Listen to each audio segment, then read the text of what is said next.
బర్గం అని ఒక చిన్న ఊర్లో ఒక చోటు వెలుతురుగా ఉండేది. మరొక చోటైతే చాలా చీకటిగా ఉండేది. ఏ చోటైతే చీకటిగా ఉండేది దాని గురించి ఊరు వాళ్ళు అనుకునేవారు. ఆ చోటులో ఉన్న భూమిలోప మనుషుల్లో ఉన్న గుండెకాయ ఎలా కొట్టుకుంటుంది, అలానే ఆ శబ్దం ఆ భూమిలోప వినిపిస్తూ ఉంటుంది. అక్కడ ఉన్న మనుషులు ఆ చోటు గురించి ఆలోచించి చాలా భయపడుతూ ఉంటారు. ఎందుకు అంటే వాళ్ళు జడిసేది ఆ చోటు చీకటిగా ఉండడం వల్ల కాదు, అక్కడ ఉన్న పిశాచి గురించి తెలిసి జడుస్తూ ఉంటారు. ఒక రోజు ఒక ముసలి తాత సైకిల్లో ఆ చీకటి చోటు నుండి వెళ్తూ ఉంటారు. అతనికి అంత బలం తగలక సైకిల్ని మెల్లిగా తొక్కుతూ వెళ్తుంటారు. అప్పుడే మెల్లిగా గాలి స్టార్ట్ అయింది. ఏదేదో భయంకరం శబ్దాలు వినిపిస్తూ ఉంటున్నాయి.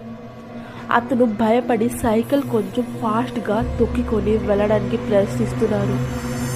అతనికి ఏదో పట్టీలు శబ్దాలు వెనక వైపు వినిపించాక అతను వెనక వైపు చూశారు.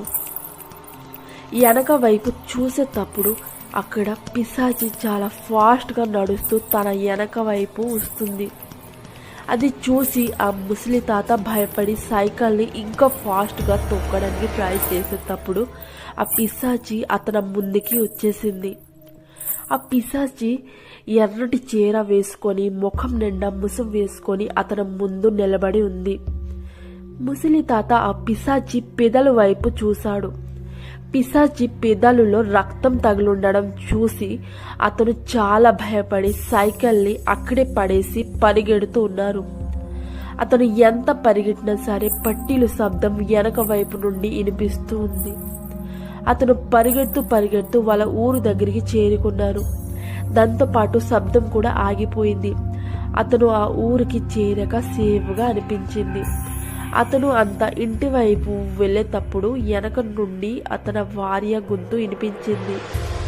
అరే, ఎన్నిసార్లు చెప్పాను, ఇంత రాత్రి పాటు ఒంటరిగా వెళ్ళకండి, ఆ పిశాచి తిరుగుతుంది అని అందరూ చెప్తూ ఉంటారు.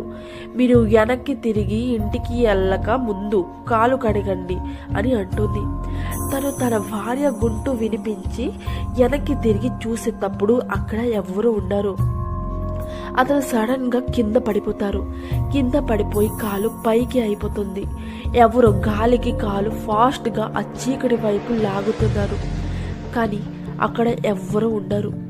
అతను అరవడం గొంతు వినేసి అతని భార్య ఇంకా పక్కన ఉన్న ఊరు